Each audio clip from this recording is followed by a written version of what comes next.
Assalamualaikum warahmatullahi wabarakatuh. Bismillahirrahmanirrahim. Alhamdulillahi rabbil alamin. Wassalatu wassalamu ala ashrafil anbiya'i wal mursalin, Nabiyyina Muhammadin wa ala alihi wa sahbihi ajma'in. Rabbi syrah li sadri wa yassir li amri wahlul 'uqdatan min lisani yafqahu qawli, amma ba'du. Puji dan syukur bagi Allah Subhanahu wa taala, Tuhan sekalian alam. Selawat serta salam atas Nabi junjungan kita Nabi Muhammad sallallahu alaihi wasallam, juga atas ahli keluarga baginda, para sahabatnya dan para pengikutnya yang setia sehinggalah ke hari kiamat. Alhamdulillah. Muslimin dan muslimat yang dirahmati Allah Subhanahu wa taala sekalian, pada pagi ini sekali lagi kita bertemu dalam siri kuliah kita membicarakan tentang sunnah-sunnah Rasulullah sallallahu alaihi wasallam sehari-hari, dan kita berada pada bahagian-bahagian terakhir dari kitab kita ini, iaitulah sunnah yang tidak ada kaitan dengan waktu. Berarti sunnah ni umum pada bila-bila masa, di mana saja, mana-mana jua. Kita bila saja kita bertemu, bila saja kita berkumpul, ada beberapa sunnah yang kita lakukan. Dan alangkah banyaknya pertemuan-pertemuan kita dengan kawan-kawan kita. Pagi kita berkumpul, tengah hari kita berkumpul, malam kita berkumpul. So pada waktu tu ada sunnah-sunnah yang mungkin kita boleh lakukan dan kita mendulang pahala di saat pertemuan dan perkumpulan kita itu. Jadi insya-Allah pada pagi ini kita akan khusus kepada sunnah. Okay. Kita akan khusus kepada sunnah-sunnah dalam perjumpaan dan berkumpul. Baik.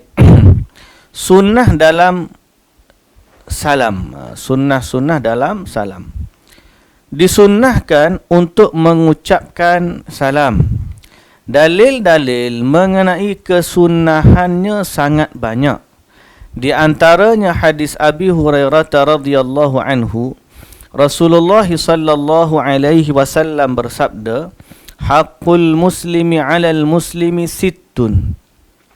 Qila ma hunna ya Rasulullah? Qala idza laqitahu fasallim alaihi, wa idza da'aka fa'ajibhu, wa idza istansahaka fansah lahu, wa idza 'atasa fahamidallaha fasammithu, wa idza marida fa'udhu, wa idza matta fattabi'hu.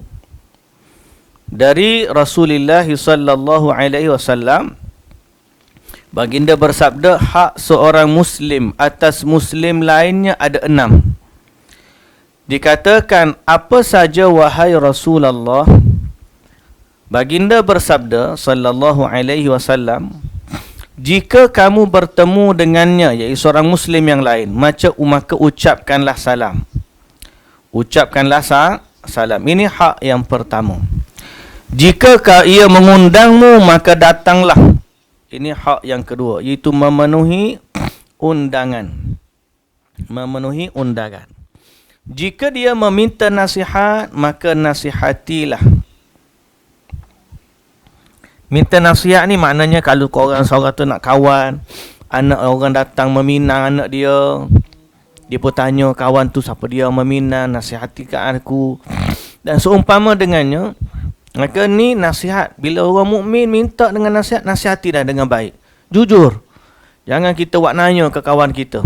Sebagai contohnya macam tadilah. Ada seorang lelaki, anak dia dipinang orang. Lepas tu dia nak tahu tentang orang yang meminang tu. Bagi tahu aku apa dia gini. Maka orang yang kenal kena jujur, nasihatilah. Aku kenal budak ni begini. Ini kebaikan dia, ini keburukan dia. Kalau kamu nak terima boleh, kalau kamu rasa tak boleh. Ini terpulang. Tapi nasihatilah dengan jujur dan baik. Ini hak seorang muslim. Kemudian jika dia bersin dan mengucapkan alhamdulillah, maka balaslah dia. Ini hak juga. Rupanya ini hak juga, iaitu bila kita dengar orang bersin cakap alhamdulillah, kita pun jawab dia dengan yarhamukallah. Ini hak muslim. Jawab dia dengan yarhamukallah. Jika dia sakit, maka jenguklah dia, ziarahilah dia waktu dia sakit. Ini hak Muslim juga. Okey. Jika dia sakit, ziarahilah dia. Dan jika dia meninggal, hantarkanlah jenazahnya. Jika dia meninggal, hantarkanlah jenazahnya. Ini adalah hak seorang Muslim yang mesti kita jaga. Okay, 1, 2, 3, 4, 5, 6. 6 hak. Berkait dengan bab yang kita baca ialah hak yang pertama. Nabi SAW suruh kita ucapkanlah salam kepada saudara seagama dengan kita. Jadi muslimin dan muslimat yang dirahmati Allah, ini adab yang pertama. Bila kita berjumpa dengan sahabat-sahabat, nombor 1 daripada jauh, Assalamualaikum sahabat. Cakap macam tu. Berarti kita ni mengucapkan salam kepada dia. Dan dia pun menjawab salam. Siapa yang dia beri salam, dia dapat pahala banyak. Siapa yang jawab salam, dia dapat juga pahala. Tapi yang memberi salam lebih besar pahala dia daripada yang menjawab. Baik, muslimin dan muslimat yang dirahmati Allah. Jadi Rasulullah SAW suka mengucapkan salam, begitu juga para sahabatnya. Semua itu terdapat dalam hadis-hadis yang banyak yang menunjukkan kesunahan mengucapkan salam. Jadi kalau kita perhatikan Nabi ni memang suka sangat mengucapkan salam. Bahkan kalau jumpa dengan sahabat-sahabat, berlumba Nabi dulu yang akan bagi salam. Kadang-kadang kita ni baru nak ucap, orang dah cakap ucap Assalamualaikum. Kadang-kadang kita terlupa. Sebab tu kadang benda yang antara yang benda baik ialah pertama kita membudayakan, setiap kali jumpa kita bagi salam. Kalau kawan kita terlupa, kita mulakan dulu. Kalau kita terlupa, dia mulakan dulu. Daripada kita duk hai, selamat pagi, cakap Assalamualaikum. Jumpa kawan kita tengok, apa khabar? Pula kata khabar, Assalamualaikum, apa khabar sahabat? Kita dah mulakan, jadikan dia sebagai satu sunnah yang kita jadikan sebagai satu apa? Rutin kita sehari-hari. Kita jumpa orang bagi salam. Bahkan kita ajar anak kita daripada kecil lagi, setiap kali jumpa orang, kita suruh dia bagi salam. Adapun menjawabnya adalah wajib. Yang ni saya katakan, hukum menjawab salam adalah wajib. Memberi salam adalah sunnah. Menjawab salam adalah wajib. Sehingga kalau orang tanya, apakah amalan yang pahala sunnahnya lebih besar daripada pahala wajib? Sebab biasanya amalan ni yang wajibnya lebih besar pahala daripada sunat. Tapi ada satu amalan yang pahala sunatnya lebih besar daripada yang wajib. Jawapannya salam. Sebab hukum memberi salam sunat, hukum menjawab salam wajib. Tapi pahala yang memberi salam lebih besar daripada yang menjawab salam. Dalilnya, kerana Allah sendiri perintahkan, wa idza hayyitum bi tahiyyatin fahayyu bi ahsana minha aw rudduha innallaha kana ala kulli syai'in hasiba. Apabila kamu diberi penghormatan dengan sesuatu penghormatan, maka balaslah penghormatan itu dengan yang lebih baik daripadanya. Atau balaslah penghormatan itu dengan serupa. Sesungguhnya Allah memperhitungkan segala sesuatu. Asal dalam perintah itu adalah wajib, selama tidak ada dalil yang memalingkannya. Dan dalam hal ini tidak ada. Sejumlah para ulama menukilkan ijma' atas wajibnya menjawab salam. Di antaranya Ibnu Hazm, Ibnu Abdul Bar, Syekh Taqiyuddin dan yang lainnya. Semoga Allah merahmati mereka semua. Jadi sebahagiannya menukilkan ijma'. Maknanya ijma' ni hukum menjawab salam adalah ijma', kata wajib. Lafaz salam dan menjawabnya yang paling utama dan sempurna ialah sampai wabarakatuh, yakni assalamualaikum warahmatullahi wabarakatuh. Ini adalah ucapan yang paling baik dan sempurna. Ibnul Qayyim rahimahullah berkata, ajaran Nabi sallallahu alaihi wasallam adalah mengucapkan salam sehingga wa barakatuh. Ibnul Qayyim kata, kalau Nabi bukan Assalamualaikum, tak. Assalamualaikum warahmatullahi wabarakatuh. Panjang salam tu. Bila bunyi dia, Waalaikumsalam warahmatullahi wabarakatuh. Kita kata Assalamualaikum. Orang kita lagi nak pendek. Daripada Assalamualaikum dia jadi apa? Akum. Dia main kum je gitu. Message pun dia A-K-U-M. Akum. Dia tu. Kalau tanya saya akan kata lebih baik kita ucapkan salam. Salam tu dah okey dah. Daripada akum. Akum tak ada makna. Salam ada makna. Kalau nak pendek, ucapan salam. Sebaik-baiknya, Assalamualaikum warahmatullahi wabarakatuh. Okay. Kerana kata Ibn Qayyim, amalan Nabi sampai penuh. Ibn Abdul Bar rahimahullah berkata, Ibn Abbas dan Ibn Umar berkata, ucapan salam sampai barakah sebagaimana yang Allah sebutkan tentang Saleh, yakni hambanya, rahmatullahi wa barakatuhu alaikum ahlal bait innahu hamidum majid. Para malaikat itu berkata, apakah kamu merasa hairan tentang ketetapan Allah? Itu adalah rahmat Allah dan keberkatannya dicurahkan ke atasmu, wahai ahlul bait. Sesungguhnya Allah maha terpuji lagi maha pemurah. Keduanya memakruhkan menambah salam setelah wa barakatuh. Dengan demikian tidak valid tambahan wa maghfiratuh dengan dalam salam.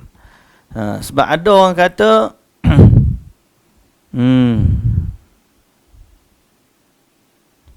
okey, sampai Assalamualaikum warahmatullahi wabarakatuh wa maghfiratuh. Wa maghfiratuh tu tidak valid, itu tambahan tadi. Ibn Qayyim sebut sampai wa barakatuh. Okey.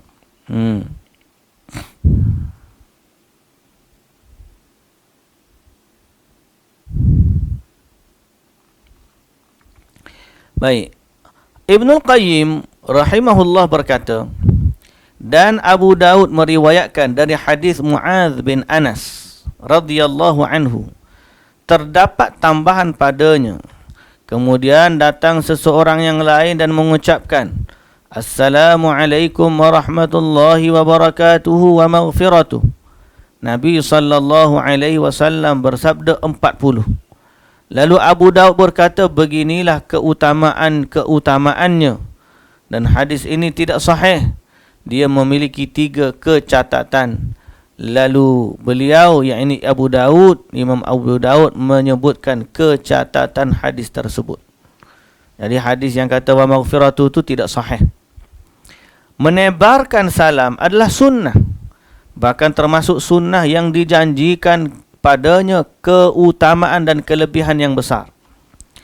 Di mana Nabi sallallahu alaihi wasallam bersabda, An Abi Hurairah radhiyallahu anhu qala Rasulullah sallallahu alaihi wasallam, la tadkhuluna al-jannata hatta tu'minu wa la tu'minu hatta tahabbu awala adullukum ala syai'in idza fa'altumuhu tahabbtum afshus salama bainakum. Demi zat yang jiwaku ada di tangannya, kalian tidak masuk syurga sehingga kalian beriman, dan kalian tidak beriman sehingga kalian saling mencintai. Tidakkah aku tunjukkan kepada kalian satu perbuatan yang jika kalian kerjakan, nescaya kalian akan saling mencintai? Tebarkanlah salam antara kalian. Jadi itu sunnah. Nabi SAW pun ajar kepada kita. Sunnah yang kedua bila bertemu ialah salam juga, iaitu mengucapkan salam sampai 3 kali jika diperlukan. Mengucapkan salam sampai 3 kali jika diperlukan. Seperti saat diragukan orang yang disalami, mendengar ucapan salam tersebut pada pertama kali. Mana kita bagi Assalamualaikum sekali, kita rasa dia tak dengar. Maka disunnahkan untuk mengulang salam 2 kali. Jika dia tidak mendengar, ulang 3 kali. Jika dia menemui sekelompok orang, seperti ketika dia mendatangi satu majlis yang besar, yang padanya berkumpul banyak orang, jika dia mengucapkan salam 1 kali ketika datang, mungkin salam itu hanya akan didengar oleh orang yang dekat sahaja. Sehingga dia perlu untuk mengucapkan salam 3 kali, agar salam itu sampai kepada semua orang yang ada di dalam majlis tersebut.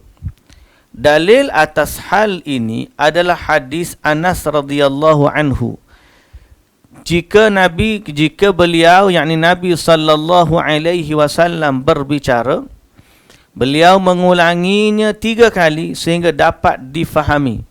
Dan jika baginda sallallahu alaihi wasallam mendatangi satu kaum, baginda mengucapkan salam kepada mereka sebanyak 3 kali. Kata Anas radhiyallahu anhu. Jadi kalau orang tu kita bagi salam tak dengar, kita ucap sekali lagi. Kalau tak dengar, ucap sekali lagi sampai 3 kali sehingga orang tu dengar salam kita. Dan inilah yang diamalkan yang disebut oleh Anas, bahawa Nabi SAW kalau ketika datang kepada satu kaum, Nabi akan ucap salam banyak 3 kali. Ibnu Hajar rahimahullah berkata, mengucapkan salam saja terkadang disyariatkan untuk diulang. Jika yang disalaminya orang yang banyak sehingga sebahagian dari mereka tidak mendengar, agar seluruhnya dapat mendengar. Satu situasi macam dia kata ramai. Dia ramai. Jadi orang yang ada depan ni, Assalamualaikum warahmatullahi. Nampak ada yang tak jawab. Jadi ucap sekali lagi. Assalamualaikum warahmatullahi wabarakatuh. Kuat sikit. Ada lagi tak jawab tu. Assalamualaikum warahmatullahi wabarakatuh. Sehingga semua orang jawab. Sebab yang jawab tu wajib. Okey. Dia bukan wajib yang kata seorang jawab. Tak, semua orang kena jawab. Jadi ini disyariatkan buat ulang kali sehingga semua orang jawab. Inilah yang dijelaskan oleh orang Al-Imamun Nawawi dalam makna hadis Anas radhiyallahu anhu.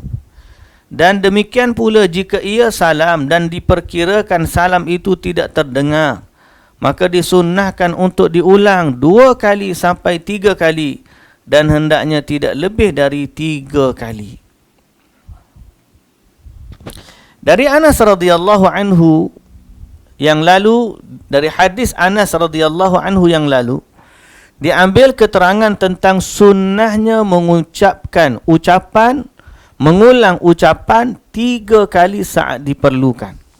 Seperti saat berbicara dan tidak difahami, maka disunnahkan mengulanginya. Jika sampai belum difahami, diulangnya 3 kali. Guru kami Ibnu Utsaimin rahimahullah berkata, akan tetapi ia hendaknya berbicara 3 kali jika tidak difahami. Adapun jika ucapan itu dapat difahami, maka tidak perlu diulang. Kalau bagi salam tu orang dah jawab semua, tak perlu ulang. Jika tidak difahami kerana orang yang sedang diajak berbicara susah mendengar, kerana suasana ribut ni amanah kalut ataupun kelam kabut lah, atau yang lainnya, maka diucapkannya lagi 2 kali. Jika tidak cukup, 3 kali. Jadi ini sunnah yang kedua. Pertama, jumpa bagi salam. Yang kedua, sunnah sampai 3 kali bagi salam. Yang ketiga, sunnah dalam bab salam juga, disunnahkan mengucapkan salam kepada orang yang anda kenal dan tidak kenal. Dari Abdullah bin Amr radhiyallahu anhuma, seorang lelaki bertanya kepada Nabi sallallahu alaihi wasallam, Islam apakah yang paling baik? Jawab baginda sallallahu alaihi wasallam, engkau memberi makan orang lain, mengucapkan salam kepada orang yang engkau kenal, maupun tidak. Adapun mengucapkan salam hanya kepada orang yang anda kenal sahaja, ini termasuk cara menyebarkan salam yang menyelisihi sunnah. Bahkan ia termasuk di antara ciri kiamat. Kalau orang bagi orang salam, orang kenal je bagi salam, termasuk ciri atau tanda kiamat lah. Kalau bagi salam untuk orang kenal je, yang ni pertama bukan sunnah, berbeza dengan sunnah. Yang kedua, dia merupakan tanda kiamat. Kalau orang bagi salam untuk orang kenal, ni kiamat dah, nak dekat dah ni kiamat ni. Sebagaimana dalam hadis yang diriwayatkan oleh Imam Ahmad, dinilai sahih oleh Syekh Al-Albani, dari hadis Ibnu Mas'ud radhiyallahu anhu. Dia kata, aku mendengar Rasulullah sallallahu alaihi wasallam bersabda, sesungguhnya di antara tanda-tanda kiamat adalah tatkala salam hanya diucapkan kepada orang yang kenal sahaja. Ini tanda kiamat. Bagi salam kepada orang kenal saja ni sebahagian tanda kiamat. Okey, dalam riwayat yang lain, sesungguhnya di antara tanda-tanda kiamat adalah seorang lelaki mengucapkan salam kepada lelaki lain dan ia tidak mengucapkannya kecuali jika kenal. Ini tanda kiamat. Okay. Dalam riwayat yang lain, dekat hari kiamat akan terjadi ucapan salam hanya bersifat khusus. Hanya bersifat khusus.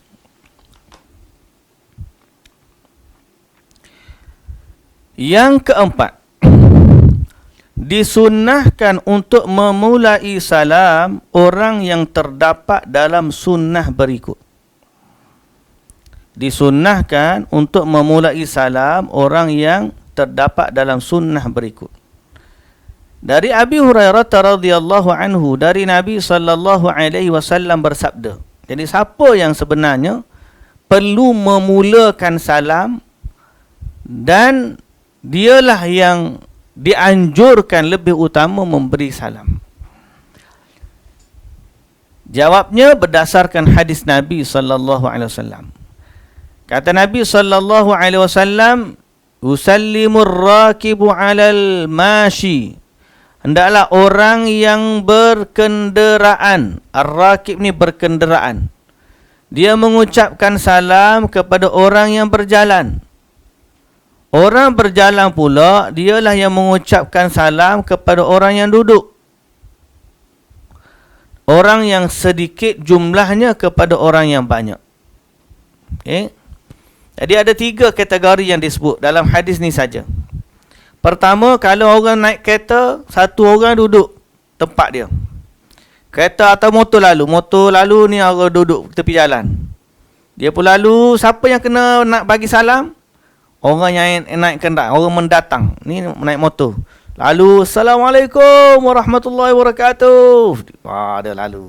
Orang kereta pun, Assalamualaikum, buat apa tu? Orang yang lalu tu berkenderaan, dia yang mengucapkan salam kepada orang yang sedang berjalan. Kalau duduk jalan-jalan, dia naik kenderaan. Yang kedua, kalau orang berjalan, dia berjalan-jalan, ni ada orang duduk setempat. Tadi orang yang naik kenderaan dengan orang jalan kaki. Ni orang berjalan, banding orang duduk. Siapa yang bagi salam? Orang berjalan bagi salam kepada orang duduk.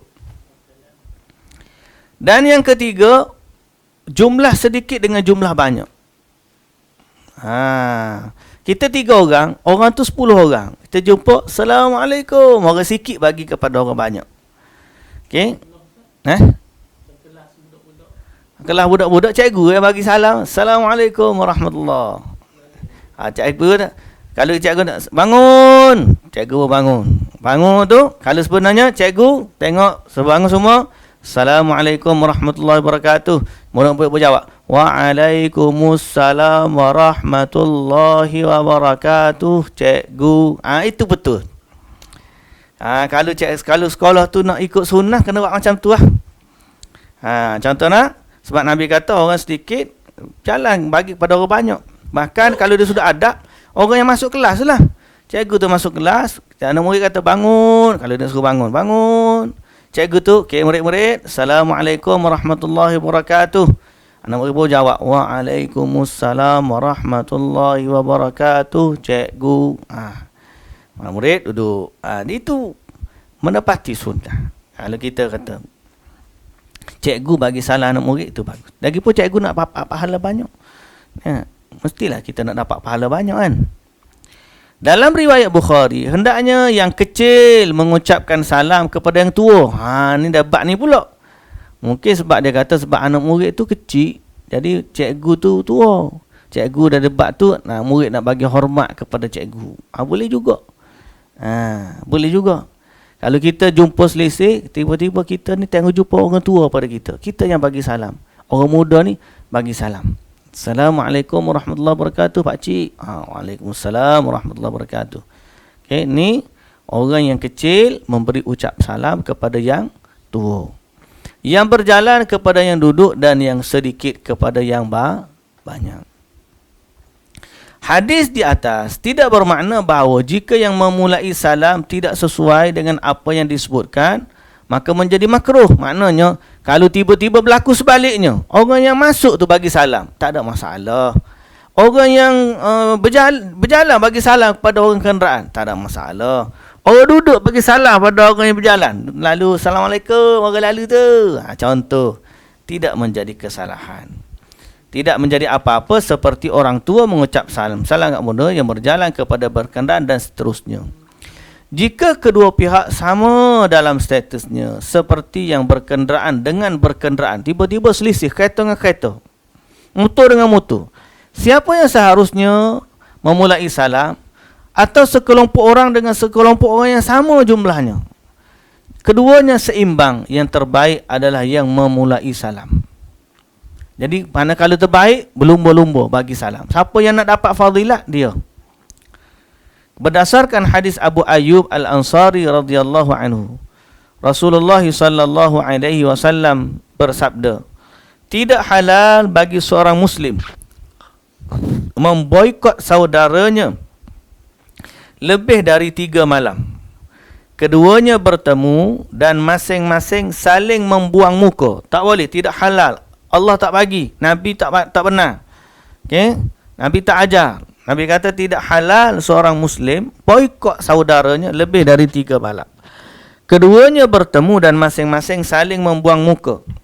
Yang terbaik dari keduanya adalah yang memulai memberi salam. Okay. Yang kelima, disunnahkan mengucapkan salam kepada anak-anak. Yang ni budak-budak. Macam kita kata tadi.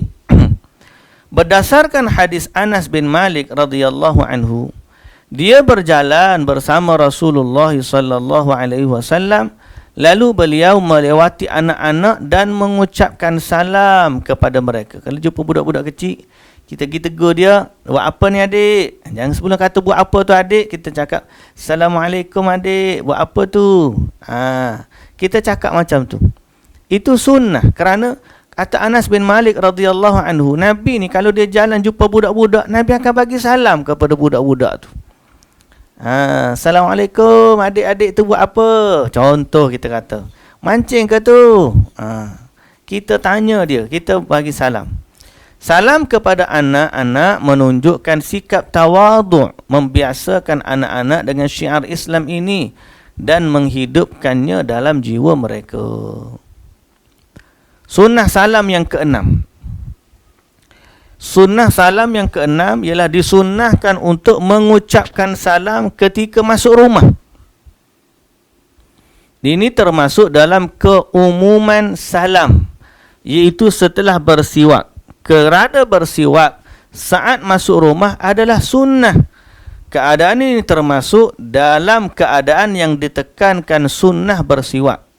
Berdasarkan hadis Aisyah radhiyallahu anha di dalam Sahih Muslim, Nabi sallallahu alaihi wasallam bersabda, atau Nabi sallallahu alaihi wasallam, jika beliau hendak masuk rumah, baginda memulai dengan siwak. Setelah bersiwak, baginda masuk dan mengucapkan salam kepada penghuni rumah.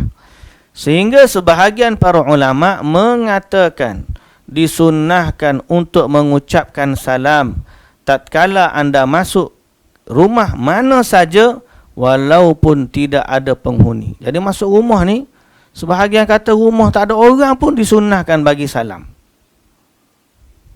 Sesuai dengan keumuman firman Allah Ta'ala, فَإِذَا دَخَلْتُمْ بُيُوتًا فَسَلِّمُوا عَلَىٰ أَنفُسِكُمْ تَحِيَّةً مِّنْ عِنْدِ اللَّهِ مُبَارَكَةً طَيِّبَةً كَذَلِكَ يُبَيِّنُ اللَّهُ لَكُمُ الْآيَاتِ لَعَلَّكُمْ تَعْقِلُونَ.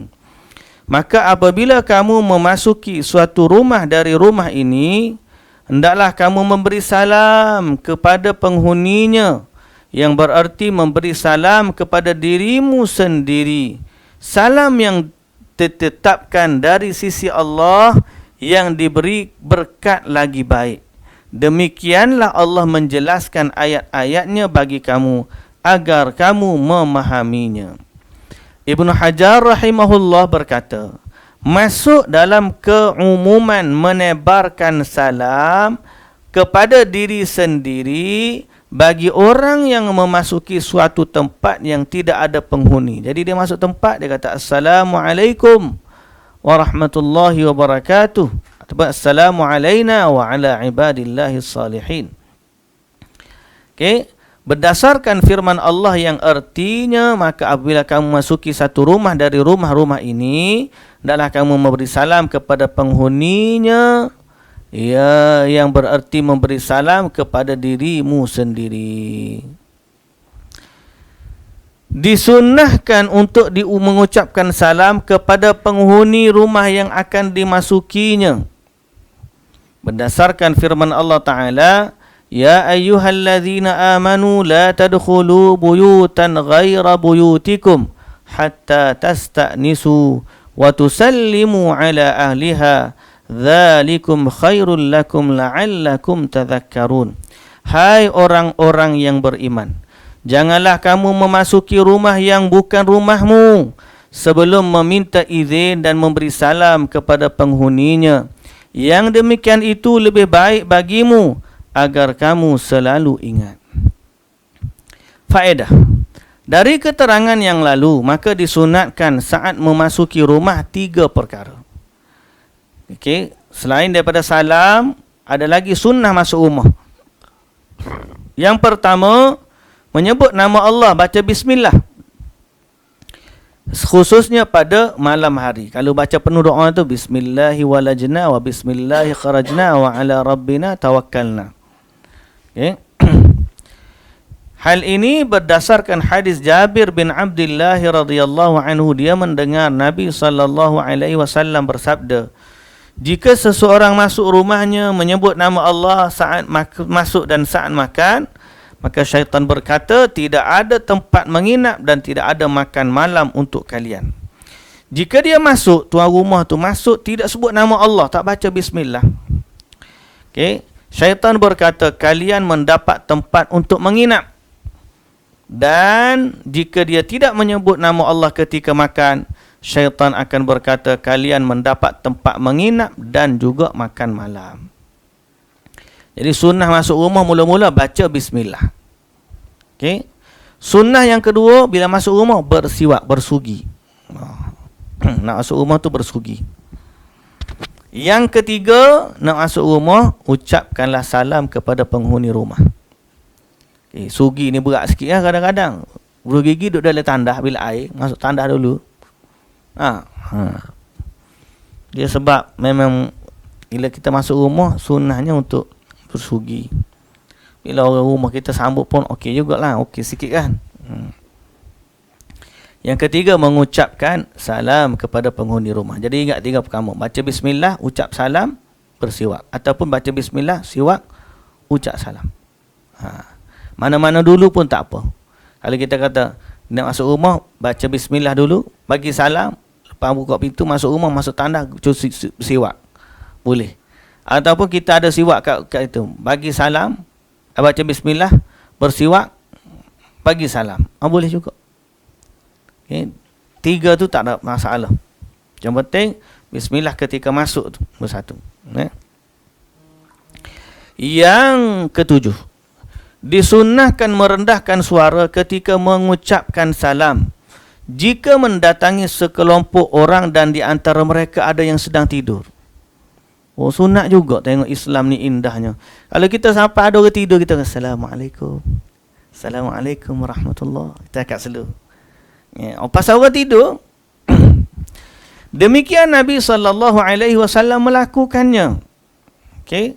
Sebagaimana dalam hadis Miqdad bin Aswad radhiyallahu anhu, dia berkata, kami memerah susu dan setiap orang meminum bahagiannya. Kami pun memberikan kepada Nabi SAW bahagiannya. Baginda datang pada malam hari dan mengucapkan salam yang tidak membangunkan orang tidur, namun terdengar oleh orang yang tidak tidur. Nabi, Assalamualaikum warahmatullahi wabarakatuh. Orang tidur pun tak terjaga, orang tak tidur pun boleh dengar. Ini sunnah yang ada dilakukan oleh baginda Nabi SAW. Meraihkan orang tidur. Kita ni, Assalamualaikum, orang tidur terkejut kita. Yang ke-8, disunnahkan menitipkan salam. Kirim salam boleh lagi. Menitipkan salam atau mengirimkan salam merupakan sunnah yang akan datang perbahasan mengenai perselisihan para ulama tentangnya. Iaitu seorang berkata kepada anda, sampaikanlah salam kepada si fulan. Disunnahkan untuk menyampaikan salam ini kepada orang yang disalaminya. Jadi kita orang ni bagi salam, tolong kirim salam, sampaikan salam. Kita bawa salam ni kena ada satu amanah, kata ada orang kirim salam. Sahabat kirim salam. Ini berdasarkan hadis Aisyah radhiyallahu anha. Nabi SAW berkata kepadanya, sesungguhnya Jibril menyampaikan untukmu salam. Aisyah radhiyallahu anha berkata, aku pun berkata, wa alaihi salam wa rahmatullah. Okey.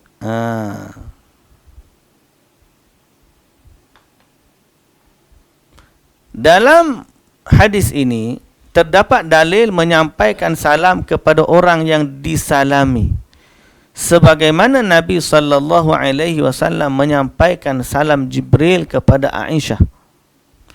Dari sini pula diambil keterangan kesunnahan menitipkan salam kepada seseorang.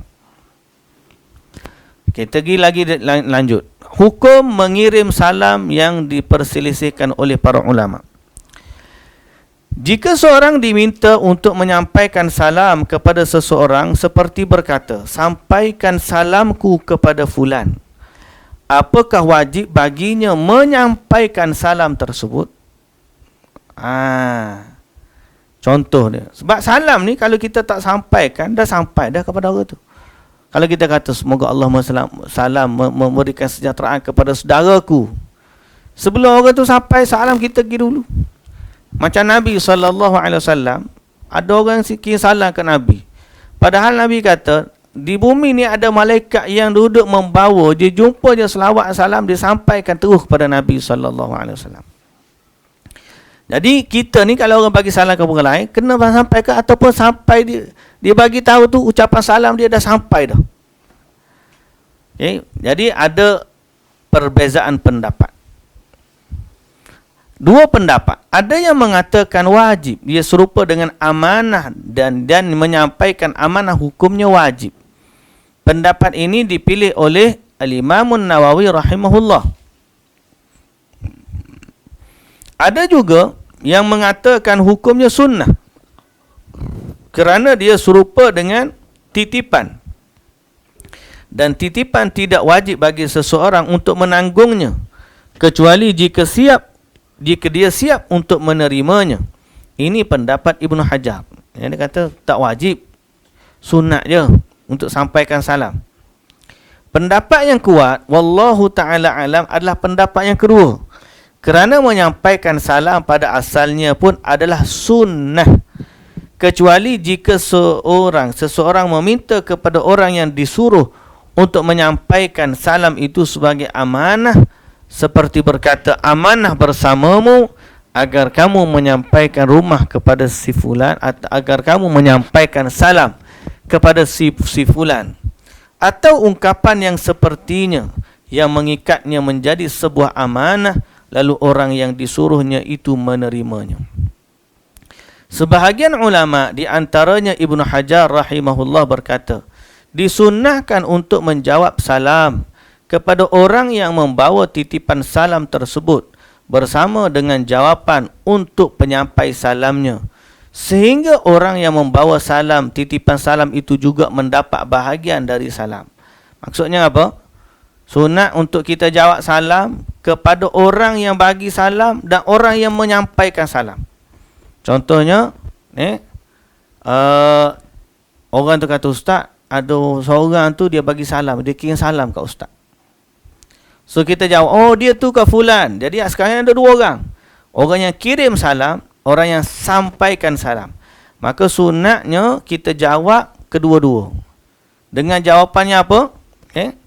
Maka yang lebih utama untuk orang yang disampaikan kepadanya titipan salam, dia berkata kepada pembawa titipan salam, alaika wa alaihis salam wa rahmatullahi wa barakatuh. Alaika wa alaihis salam.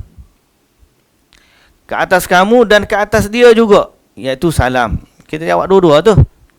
Alaika wa alaihis salam wa rahmatullahi wa barakatuh. Maksudnya untukmu dan untuknya salam, rahmat dan keberkatan. Atau yang seperti itu. Okey. Ibnu Hajar berdalil dengan dua-dua dalil, iaitu pertama, hadis seorang dari sahabat yang dalam riwayat Imam Ahmad, Abu Daud dan dinilai sahih oleh Syekh Al-Albani. Padanya disebutkan seseorang menyampaikan titipan salam ayahnya kepada Nabi sallallahu alaihi wasallam. Lalu Nabi sallallahu alaihi wasallam jawab salam dengan alaika wa alaiha wa alaika wa ala abika salam. Untukmu dan untuk ayahmu salam. Alaika wa ala abika salam. Bahasa ayah dia kan kira salam. Itu pertama. Yang kedua, hadis Anas radhiyallahu anhu dalam riwayat An-Nasa'i. Padanya disebutkan bahawa perkataan Khadijah tatkala Nabi sallallahu alaihi wasallam menyampaikan salam Jibril kepadanya. Jadi Nabi ni sallallahu alaihi wasallam dia memang sayang kepada Khadijah. Jadi bila Khadijah meninggal, Nabi sallallahu alaihi wasallam menyampaikan salam Jibril kepada baginda. Maka Nabi sallallahu alaihi wasallam atau Khadijah berkata kepada Nabi sallallahu alaihi wasallam, alaika wa ala Jibrilis salam wa ala Jibril salam. Jadi jawab untuk dua-dua, pembawa dan penyampai salam. Ibnu Hajar rahimahullah berkata dalam syarahnya untuk hadis Aisyah yang lalu, Nawawi rahimahullah berkata dalam hadis ini terdapat syariat menitipkan salam dan wajib bagi orang yang dititipinya untuk menyampaikan salam tersebut kerana ia merupakan amanah. Namun hal itu dikritik kerana yang demikian lebih mirip kepada wadi'ah, yakni tatapan. Akan tetapi berdasarkan analisa, yang dititipi menyatakan, jika yang dititip, yang dikirim menyatakan kesiapan untuk menyampaikannya, maka ia menjadi amanah. Jika tidak, maka itu sekadar titipan dan titipan tidak pernah diterima, tidak ada keharusan apa-apa. Nawawi juga berkata, dalam hadis ini juga terdapat pelajaran bahawa jika seseorang membawa kiriman salam atau tertulis pada selembar kertas, maka wajib untuk membacanya dengan segera serta disunnahkan untuk mengucapkan salam kepada orang yang dikirimkan salam tersebut. Sebagaimana terdapat dalam hadis Nasa'i dari seorang sahabat Bani Tamim, bahawa dia menyampaikan salam ayahnya kepada Nabi sallallahu alaihi wasallam. Bahawa dia menyampaikan salam ayahnya kepada Nabi sallallahu alaihi wasallam. Maka Nabi sallallahu alaihi wasallam berkata kepadanya, untukmu dan untuk ayahmu salam. Itu kita tahu Orang yang sampaikan tu pun kita bagi salam juga, jawab juga salam dia. Sebagaimana terdapat dalam hadis Nasa'i dari seorang sahabat Bani Tamim bahawa dia menyampaikan salam ayahnya kepada Nabi sallallahu alaihi wasallam, maka Nabi sallallahu alaihi wasallam berkata kepadanya, untukmu dan untuk ayahmu salam. Dan telah berlalu juga dalam Al-Manaqib bahawa Khadijah tatkala disampaikan kepadanya oleh Nabi sallallahu alaihi wasallam bahawa Allah memberi salam kepadanya dari Jibril alaihi salam, maka dia menjawab, sesungguhnya Allah adalah As-Salam, darinya As-Salam, dan ke atas Jibril juga As-Salam. Kata penulis, aku tidak melihat dari jalur hadis Aisyah bahawa ia menjawab salam kepada Nabi sallallahu alaihi wasallam, maka ia menunjukkan tidak wajib. Baik, muslimin dan muslimat yang dirahmati Allah Subhanahu wa taala sekalian. Sampai di situ ini antara perkara yang kita boleh amalkan dalam bab memberi salam. Okey, dalam bab memberi salam ada beberapa perkara lagi sunnah dalam bab memberi salam ni, ada 13 bab salam saja ni. Oh, masya-Allah. Okey. Dan ini bab sunnah menutup majlis pula. Okey. Kalau kita kata 13 zikir kepada Allah dalam majlis, sunnah berkata baik termasuk sedekah, dan sunnah tersenyum dan menunjukkan wajah ceria. Berarti ni tersenyum. Kalau bab salam, berjabat tangan pun nombor 9. Okey, yang ke 9 ataupun ke ni. Yang 9 lah, nombor 10 tu berjabat tangan kan. Sampai 9 ni adalah sunnahnya dalam bab salam. Sunnahnya dalam bab salam. Jadi kalau yang ke-9, ketika masuk majlis dan ketika pergi majlis, disunnahkan bagi orang yang bangkit dari majlis dan meninggalkan mengucapkan salam kepada orang-orang yang ada di majlis sebelum dia meninggalkannya, sebagaimana dia mengucapkan salam saat mendatangi mereka. Sebagaimana hadis dari Nabi sallallahu alaihi wasallam diriwayatkan oleh Abu Hurairah radhiyallahu anhu, jika salah seorang di antara kalian mendatangi majlis, maka ucapkanlah salam. Jika akan bangkit, maka hendaklah dia mengucapkan salam, kerana yang pertama tidak lebih berhak dari yang terakhir. Jadi ini sunnah, sunnah bab salam lah. Jadi muslimin dan muslimat yang dirahmati Allah, kita berhenti setakat tu dah, nombor 9 ni.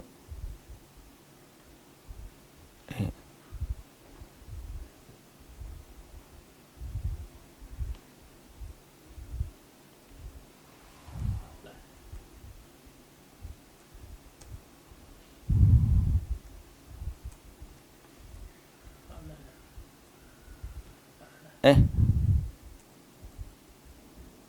14 hari bulan, silap tarikh. 14 hari bulan 11 23. Okey. Ni siri yang ke berapa? Siri 21. Alhamdulillah. Jadi muslimin dan muslimat yang dirahmati Allah, alhamdulillah kita baca setakat tu. Insya-Allah kita akan sambung lagi beberapa sunnah yang masih ada dalam kitab ni, masih berbaki. Semoga Allah Subhanahu wa taala memberkati kita dan kita jumpa lagi pada minggu hadapan insya-Allah. Wallahu taala alam. Subhanakallahumma wa bihamdika asyhadu an la ilaha illa anta astaghfiruka wa atubu ilaik. Aqulu qawli hadza astaghfirullahal azim li wa lakum. Wassalamu alaikum warahmatullahi wabarakatuh.